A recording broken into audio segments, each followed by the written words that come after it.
Buenas tardes. Hoy vamos a discutir sobre si la pedagogía es una ciencia. Vamos a discutir un artículo sobre el señor Ricardo Moreno Castillo, que publicó. Bueno, la pedagogía históricamente ha sido conocida porque presenta cómo se debe enseñar.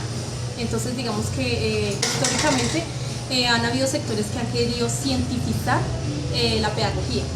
Entonces, digamos que hay también un sector donde pues no le ve la cuestión de que sea una ciencia para hacerla científica. Bueno, digamos que este autor tiene una postura, digamos, muy resiliente cuando dice que cuestiona la pedagogía, pues justamente porque sea una ciencia, y dice que para él la pedagogía debería ser una pseudociencia, debido a que desde su perspectiva tiene unos vacíos y porque no sé, digamos que no aporta unas soluciones reales para la enseñanza. Entonces, digamos que tiene 4 posturas puntuales. Dice que la pedagogía pues no tiene tiene una resistencia al método científico, tiene una multiplicación de palabras, también posee un lenguaje vacío y tonterías contrarias al sentido común. Entonces, más adelante veremos por qué. Hola compañeros, buenas tardes. La pedagogía no se deja refutar, ya que en ciencia, si algo falla, pues uno mira la teoría. Ricardo Moreno nos dice que la pedagogía no puede fallar, porque si algo falla es culpa del docente o de los estudiantes. El autor afirma que la pedagogía no produce conocimiento verificable, que usa lenguaje complicado pero sin un contenido real. Hay una cita que quiero compartir y dice: si el éxito de un experimento depende de la mentalidad de quienes lo llevan a cabo, ese experimento es invulnerable a la crítica científica. Por otro lado, está la multiplicación de palabras, que la pedagogía inventa términos innecesarios que ya existen. Como el aprendizaje significativo, resultados obtenidos, competencias, diseño curricular. Según el autor, son nombres nuevos para cosas viejas, o sea, ya existe como para volverlos a renombrar, o sea, no tiene sentido. Y hay una cita que dice que la pseudociencia sí necesita inventar palabras nuevas para así ocultar la falta de ideas. Bueno, acá tenemos una de las premisas del autor, que es el uso de un lenguaje vacío, más o menos lo que decía con anterioridad Nicole, y es que se pretende usar un lenguaje bastante críptico, un lenguaje que complejice más cosas sencillas, con el fin de volverlo todo más nebuloso, de obnubilar las falencias y las cuestiones, las debilidades que tiene la pedagogía. Palabras de vacaciones, diría el primer Wittgenstein, donde se usa un lenguaje que no está en realidad comunicando lo que quiere comunicar, sino que está obnubilando los conceptos. Esto es muy común, digamos, cuando se quiere que las ideas solo lleguen a ciertos sectores, como hacía en algún momento la filosofía, como decía el propio Nietzsche, que el lenguaje no debe ser para cualquiera y que hay que escribir de una manera que solo llegue a X o Y población o sector. Pero pues, digamos, en estos casos de pedagogía la idea es que el lenguaje sea comunicable para toda la población, ¿no? La población docente. También tenemos las tonterías, que llaman contrarias al sentido común, y eso es muy común que suceda, y es que se pretende que la pedagogía tenga resultados con el echaganismo, con ponerle las ganas, y el autor inclusive menciona que estuvo en unos retiros para docentes donde los ponían a jugar a la sillita, donde los ponían a hacer el papel de un borracho, y él cuenta cómo todas esas actividades eran vacuas y que al final de cuentas él no salió siendo mejor docente porque tal vez no se hizo bien el papel de borracho o tal vez no jugó bien a la sillita, cosas que son extravagantes a la pedagogía o al hecho de ser mejor docente. Él habla que, por ejemplo, no hay libros que lo enseñen a uno a ser buen amigo, hay una esencia que lo lleva a uno a eso. Entonces tampoco hay una manera de aprender a ser buen docente dentro de aprendiendo en retiros pedagógicos. Él dice acá son actividades ridículas donde los profesores sienten frustración y pérdida de tiempo. Y pues si al profesor se le pretende llevar a un amor, a un eros por la pedagogía desde actividades ridículas y obligatorias y tediosas, pues precisamente por eso también habrá una versión del mismo docente a leer o a consumir pedagogía. Bueno, acá tenemos ciertas conclusiones.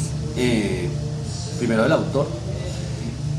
Primero dice que carece de rigor y de verificabilidad la pedagogía, y es lógico, no entra dentro del método científico, los mismos procedimientos no van a producir los mismos resultados, no se puede falsear fácilmente ni tampoco replicar. Método científico, claro, o sea que todas las ciencias positivistas por lo menos no tiene entrada. No produce conocimiento útil ni aplicable, pues lo que decíamos, no hay un libro, un manual que diga para usted poder ser docente, acá tiene este manual, sígalo y así le va a ir perfecto, no existe. Oculta la falta de ideas con el lenguaje técnico, lo que hablamos del lenguaje, un lenguaje muy complejo para ocultar todas las falencias que tiene la ciencia pedagógica. Y se inventan problemas inexistentes. El autor ahí menciona problemas como los que te dicen que la educación está muy mal, la educación en todo el mundo, en casi todo el mundo, sabiendo que nunca la población ha tenido tanto acceso a la educación. Los problemas vienen más allá, vienen detrás de todo esto. Bueno, digamos que yo también tengo mis conclusiones, mis propias conclusiones. Entonces, yo pienso que la pedagogía no se basa en dogmas ni creencias, por lo tanto no se puede definir como una pseudociencia. También pienso que la pedagogía recurre a otras ciencias para poder dar explicaciones, digamos que a sus propios fenómenos. Por tanto, tampoco es una ciencia. Entonces, dentro de lo que pienso yo, o opinaría yo, pienso que es una disciplina científica, debido a que recurre a otras ciencias, debido a que tiene un método de estudio y debido pues, a que no carece de creencias como para catalogarla de una vez a una pseudociencia. Para mí, digamos que este artículo me parece que es provocador, extremista y polémico. Me parece polémico porque genera división, se toman errores puntuales para generalizar la pedagogía, y pues no me parece, no estoy de acuerdo. Me parece que es extremista porque catalogar de una vez la pedagogía como una pseudociencia sin mirar la diferencia entre una ciencia, entre una disciplina científica y entre una pseudociencia, pues me parece también como muy erróneo. Me parece que es provocador cuando utiliza estos adjetivos, que es una tontería, que tiene un lenguaje vacío. Me parece que estos adjetivos, digamos, que provocan indignación en el espectador y no da pie para analizar con rigor los argumentos. Entonces, no, la verdad, no me parece. Entonces,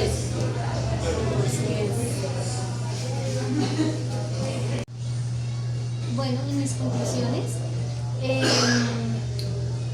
considero que Ricardo Moreno tiene una postura muy fuerte y polémica, ya que nos hace como cuestionarnos todo esto sobre la educación, no como pedagogía ni como ciencia, sino educación como tal, como uno como docente, como los estudiantes, las habilidades que puede obtener uno, que no le enseñan en ningún libro, en ningún video, que por más teorías que hayan y se inventen de cómo ser un buen docente, no lo obtendré hasta que yo misma investigue con mis propios métodos, méritos, cómo ser un buen docente. Sí, por más que yo planifique, desarrolle y quiera que todo me salga adecuadamente perfecto y que pueda tener estos resultados que yo quiero, no me van a saltar porque no son como las matemáticas, no es como una fórmula química que yo puedo mirar un cuaderno y decir, si hago esto, si me expreso de esta manera, si mis movimientos y la capacidad que yo tenga hace que mi estudiante aprenda, interactúe o me dé estos resultados, no, realmente no lo voy a obtener. Y bueno, pienso que la pedagogía es subjetiva porque pues las capacidades que yo tenga no las voy a adquirir en ningún otro lado. Me parece que el texto es un poco fuerte y confuso, pero también siento que estoy de acuerdo en lo que él dice, porque todo en sí, la culpa o es de la sociedad, del docente o del estudiante. Bueno, mis conclusiones respecto al documento, primero se las voy a leer y después les explico por qué considero y concluyo eso. La pedagogía no puede apuntar a ser una ciencia positivista. Las estrategias pedagógicas no son replicables bajo cualquier ambiente. El contexto amplio interno mutabiliza los resultados de procesos estandarizados. Los tratados pedagógicos actitudinales no garantizan la mejoría de los procesos pedagógicos, y las lúdicas y manualidades, esta ya es una conclusión que yo integro, no siempre suelen ser buenos recursos didácticos. Empecemos con la pedagogía. No puede apuntarse a una ciencia positivista, obviamente no es compatible con el método científico, no hay manera de que haya un método y que bajo ese mismo método se obtengan siempre los mismos resultados. No hay manera, entonces por lo cual hacer positivismo, hacer la ciencia como verdad, no, por lo menos no pretende. Si pretende, por lo menos sería una ciencia social.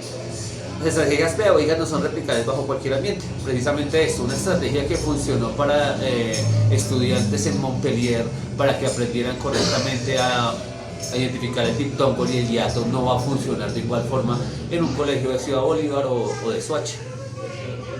Los ambientes cambian, y el contexto amplio e interno. El contexto, hablamos del contexto no solo de que estamos dando una clase en París o damos una clase en Bosa, sino el contexto interno de cada uno de los estudiantes.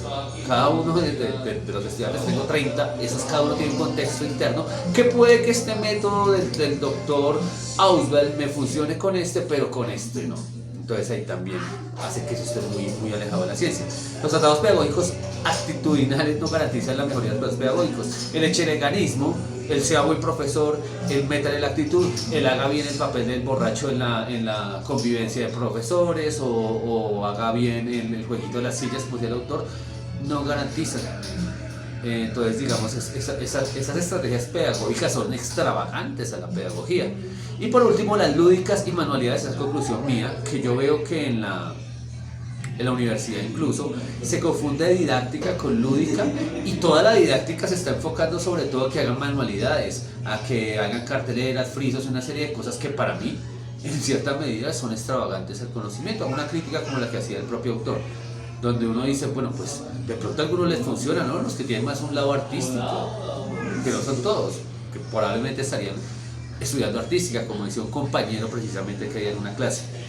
Entonces pienso que la didáctica no debe ser siempre la lúdica ni siempre la manualidad. Y bueno, esas serían las conclusiones principales, y pues les agradecemos mucho. Que estén